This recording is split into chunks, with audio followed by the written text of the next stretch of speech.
I come to speak to you in defense of a cause as holy as the cause of liberty, the cause of humanity. Mr. Carlyle said in 1878 that this was a struggle between the idle holders of idle capital and the struggling masses who produce the wealth and pay the taxes of the country. They tell us that the great cities are in favor of the gold standard. We reply that the great cities rest upon our broad and fertile prairies. Burn down your cities and leave our farms, and your cities will spring up again as if by magic. But destroy our farms, and the grass will grow in the streets of every city of the country.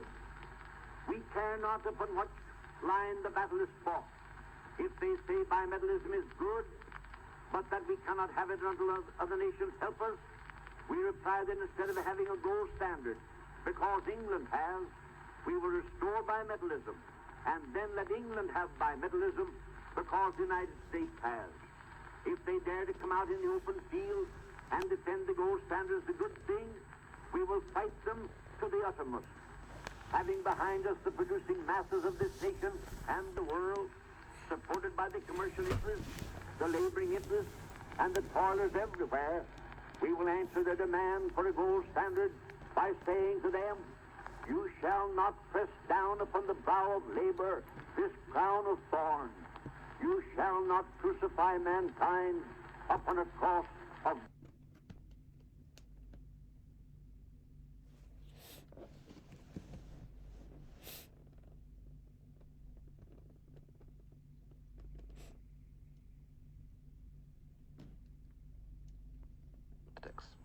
I come to speak to you in defense of a cause as holy as the cause of liberty, the cause of humanity.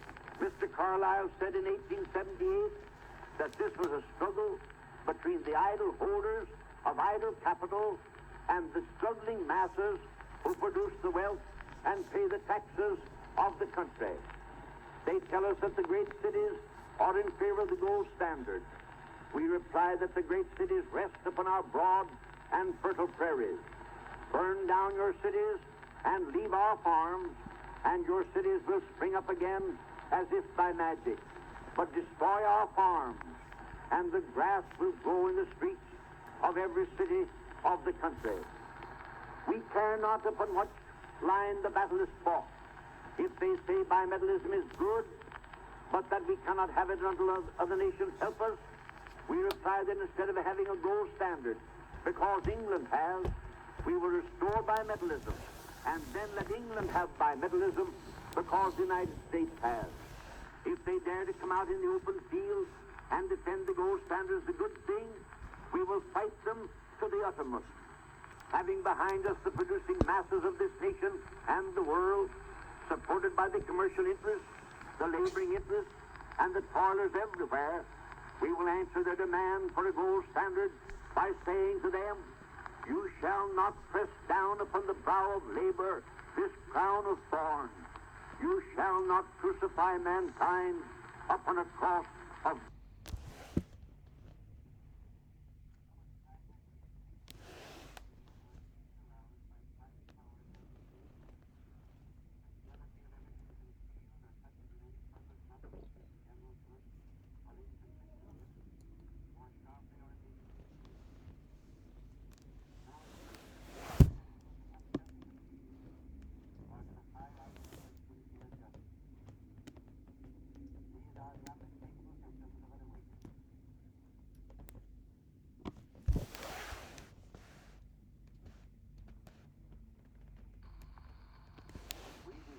Industrial field. We want our people to have an abiding confidence in government, but no readjustment made under reactionary auspices will carry with it the confidence of the country. If we were asked to name in these trying days the first essential, overshadowing every other consideration, the response would be confidence in government. It would be nothing less than a calamity if the next administration were elected under corrupt auspices. There is unrest in the country. Our people have passed through a trying experience. The European war, before it engulfed us, aroused every racial fraud in the nation of composite citizenship. The conflict in which we participated carried anxieties into every community, and thousands upon thousands of homes were touched by tragedy. The inconveniences incident to the war have been described.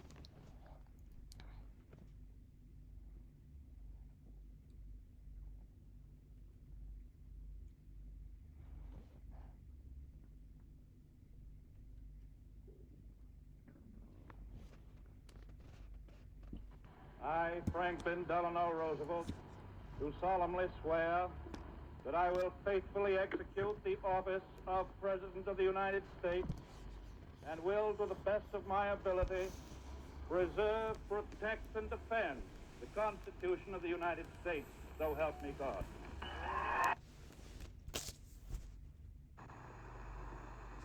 You, Harry S. Truman, do solemnly swear. I, Harry S. Truman, do solemnly swear. You will faithfully execute the office of President of the United States. That I will faithfully execute the office of President of the United States. And will, to the best of your ability, And will, to the best of my ability, preserve, protect, and defend the Constitution of the United States. preserve, protect, and defend the Constitution of the United States. So help you God. So help me God.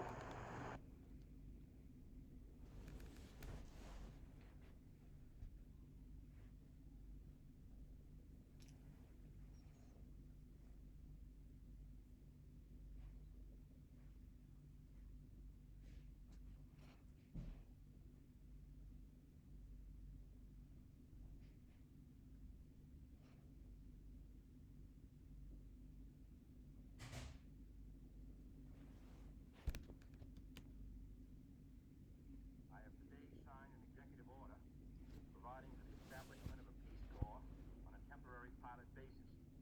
I'm also sending Congress a message proposing authorization of a permanent Peace Corps. This Corps will be a pool of trained men and women sent overseas by the United States government or through private institutions and organizations to help foreign countries meet their urgent needs for skilled manpower. It is our hope to have between 500 to 1,000 people in the field by the end of this year. We send Americans abroad who are qualified to do a job. We send those abroad who are committed to the concept which motivates the Peace Corps. It will not be easy. None of the men and women will be paid a salary. They will live at the Okay, same level you need to bring us to school for the flu shot. country which they're sent to. The same word Nicholas Chan. is going to put particular emphasis on 5A women with skills in for teaching, flu agriculture, shot. and in health. I'm hopeful that it's a source of satisfaction to Okay, Americans and their so bring us to school tomorrow, okay? How come you look so sad today?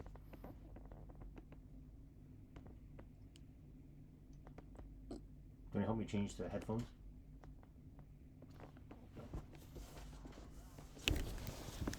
Hey, do you know how to print from this? Do you know how to print from this? Okay, yes, sir.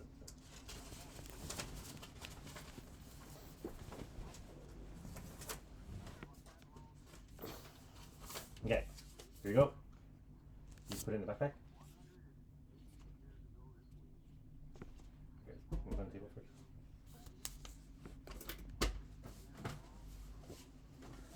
So you already gave you the permission stuff, right? So this is just the ID. Because you know most kids your age at school don't have home ID card yet. So they use the birth certificate. The record. You're gonna record? Yeah. Oh, one more question. How's your headphones? At school? Good.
choose not simply to run for president.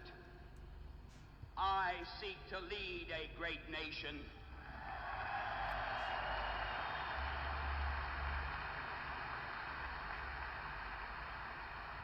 And either we achieve true justice in our land, or we shall doom ourselves to a terrible exhaustion of body and spirit. I base my entire candidacy on the belief which comes from the very depths of my soul, which comes from basic religious conviction, that the American people will stand up, that they will stand up for justice and fair play, and that they will respond to the call of one citizenship open to all for all Americans.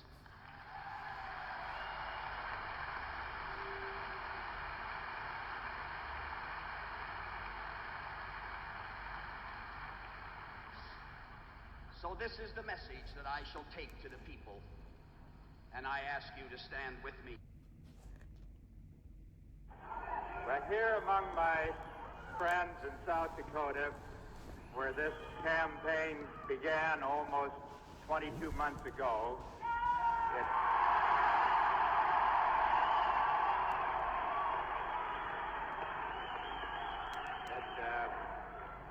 we now bring it to an end tonight, and I have just sent the following telegram to President Nixon.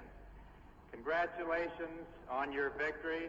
I hope that in the next 4 years, you will lead us to a time of peace abroad and justice at home. You have my full support in such efforts. With best wishes to you and your gracious wife, Pat. Sincerely, George McGovern.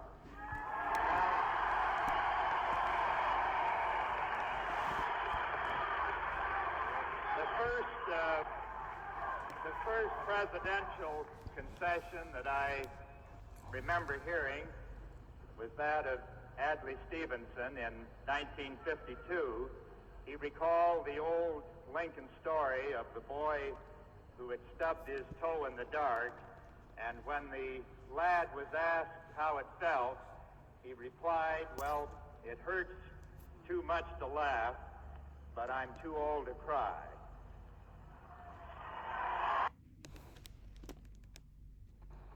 Yes.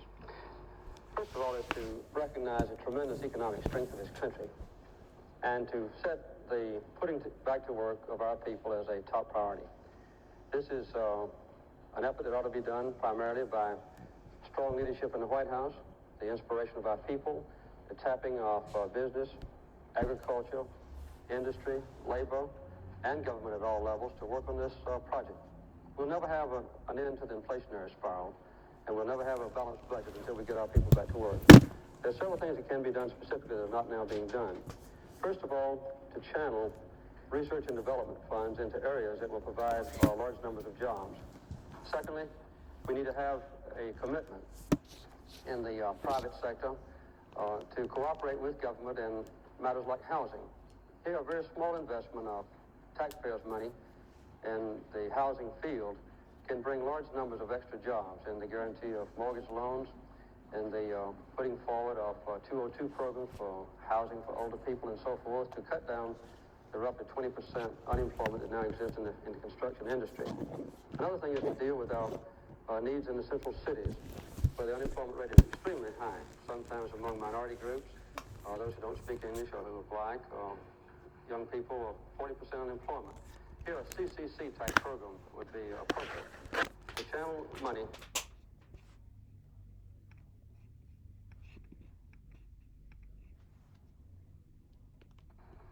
Yes. I believe that most Americans would agree on the problems that this country faces and which the next administration must solve. They include the need, once again, for an economy that works. The economy today is in very, very bad shape. The highest unemployment since the Great Depression, 50% higher than when Mr. Ford took office. Raging inflation with the latest wholesale price indexes once again raising the specter of double-digit inflation. The purchasing power of the average American has slipped so much that it is now the equivalent of the purchasing power in 1965. It is not getting better, it is getting worse. All the leading indicators now point downward, and stock investors are now losing confidence, and over $50 billion of value has disappeared from the stock market in less than a month. We need a government that works, and we need a government that cares. And once again, we have to get back to work on education, on health, on housing, on the environment, on energy. And we need a foreign policy that once again reflects the values and the beliefs of the American people. This will take leadership, and we need leadership too. The Republican administration, the Republican Party, has had 8 years to solve these problems. All of them have gotten worse. The Republican ticket does not offer new plans for their solution, but is engaged in a frantic effort to defend the past. This nation desperately needs new leadership. Thank you all very, very much. Kitty and I and our family can't even begin to express our gratitude to you and to hundreds of thousands of people like you across this country who have given so much to us and to the American people in the last 18 months.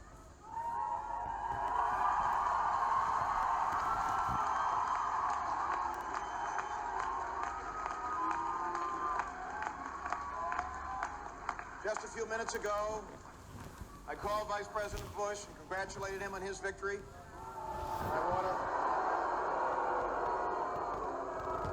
And I know I speak for all of you and for all the American people when I say that he will be our president, and we'll work with him. This nation faces major challenges ahead, and we must work together. And I extended my best wishes to him and to Mrs. Bush and to the members of the Bush.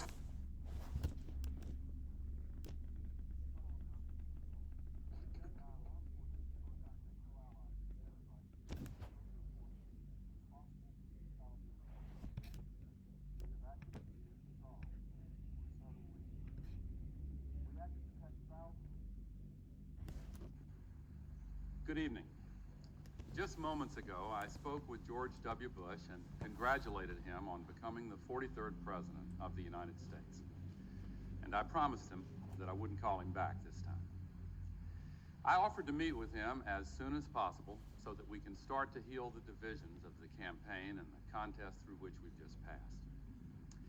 Almost a century and a half ago, Senator Stephen Douglas told Abraham Lincoln, who had just defeated him for the presidency, "Partisan feeling must yield to patriotism." I'm with you, Mr. President, and God bless you. Well, in that same spirit, I say to President-elect Bush that what remains of partisan rancor must now be put aside, and may God bless his stewardship of this country. Neither he nor I anticipated this long and difficult road. Certainly neither of us wanted it to happen. Yet it came, and now it has ended, resolved as it must be resolved through the honored institutions of our democracy. Over the library of one of our great law schools is inscribed the motto, "Not under man, but under God and law." That's the ruling principle of American freedom, the source of our democratic liberties. I've tried to make it my guide throughout this contest, as it has guided America's deliberations of all the complex issues of the past 5 weeks. Now the U.S. Supreme Court has spoken. Let there be no doubt, while I strongly disagree with the court's decision, I accept it. I accept the finality of this outcome, which will be ratified next Monday in the Electoral College. And tonight, for the sake of our unity as a people and the strength of our democracy, I offer my concession. I also accept my responsibility, which I will discharge unconditionally, to honor the new president-elect and do everything possible to help him bring Americans together in fulfillment of the great vision that our Declaration of Independence defines and that our Constitution affirms and defends.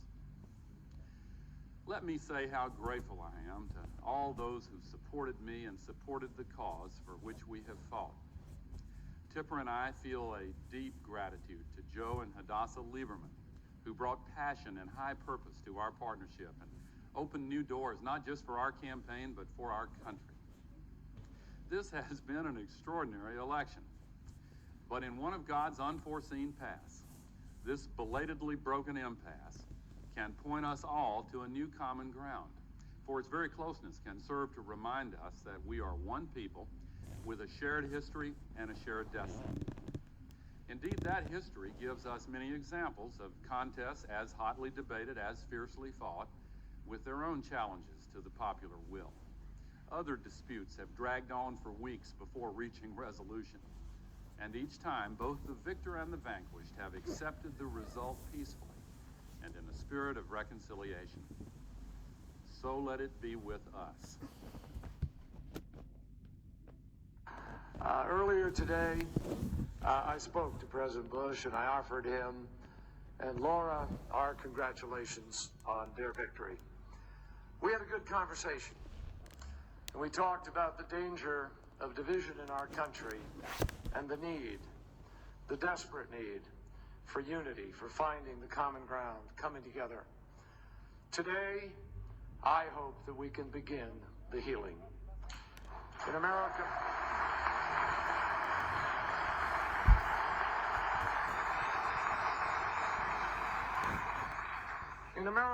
it is vital that every vote count and that every vote be counted. But the outcome should be decided by voters, not a protracted legal process. I would not give up this fight if there was a chance that we would prevail. But it is now clear that even when all the provisional ballots are counted, which they will be, there won't be enough outstanding votes for us to be able to win Ohio. And therefore, we cannot win this election. My friends, it was here that we began our campaign for the presidency. And all we had was hope and a vision for a better America. It was a privilege and a gift to spend 2 years traveling this country, coming to know so many of you. I wish that I could just wrap you up in my arms and embrace each and every one of you individually all across this nation. I thank you from the bottom of my heart.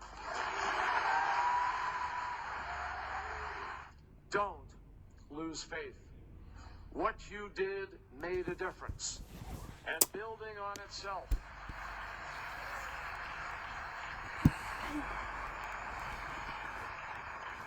Building on itself, we go on to make a difference another day. I promise you, that time will come. The time will come, the election will come, when your work and your ballots will change the world, and it's worth fighting for.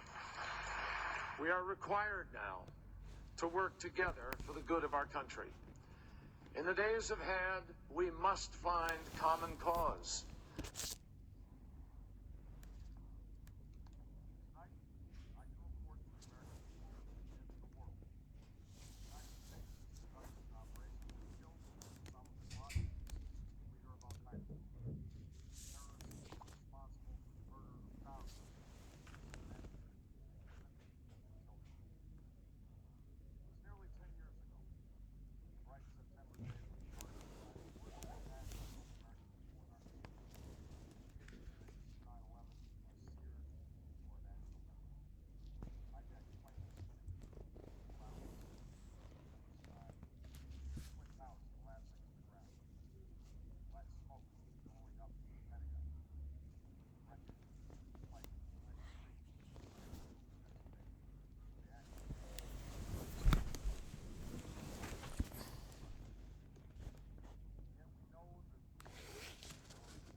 thank you so very much for being here.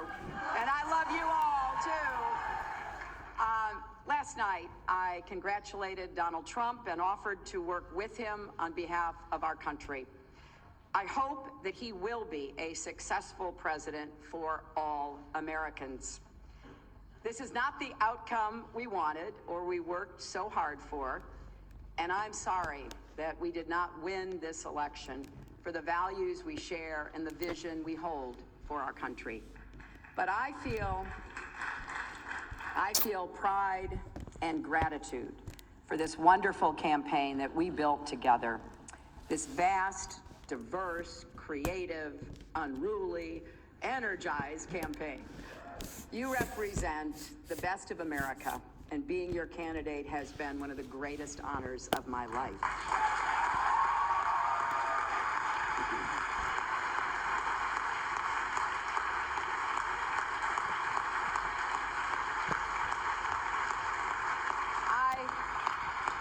I know how disappointed you feel, because I feel it too. And so do tens of millions of Americans who invested their hopes and dreams in this effort. This is painful, and it will be for a long time. But I want you to remember this. Our campaign was never about one person or even one election. It was about the country we love and about building an America that's hopeful, inclusive, and big-hearted. We have seen that our nation is more deeply divided than we thought. My fellow Americans, I'm speaking to you tonight from behind the resolute desk in the Oval Office. In this sacred space, I'm surrounded by portraits of extraordinary American presidents. Thomas Jefferson wrote the immortal words that guide this nation. George Washington showed us presidents are not kings.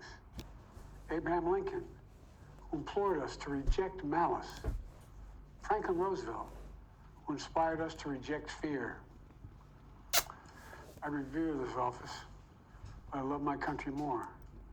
It's been the honor of my life to serve as your president.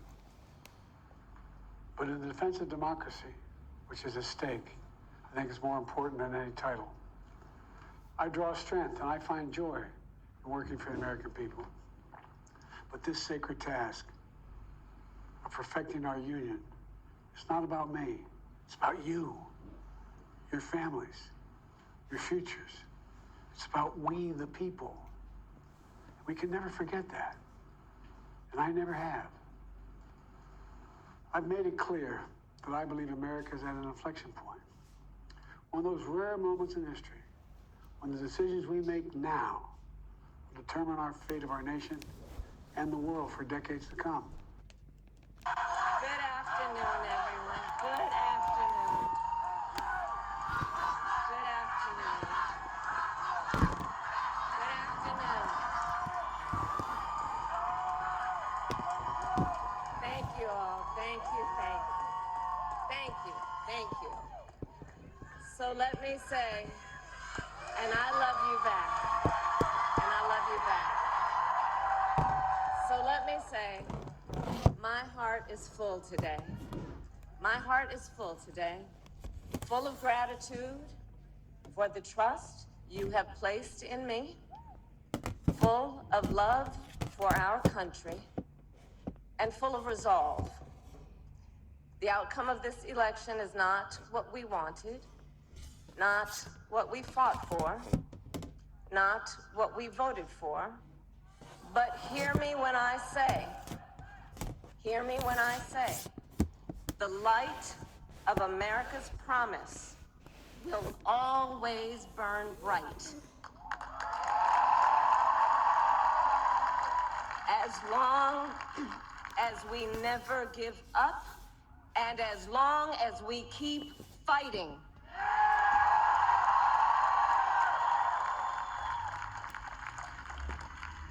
To my beloved Doug and our family, I love you so very much.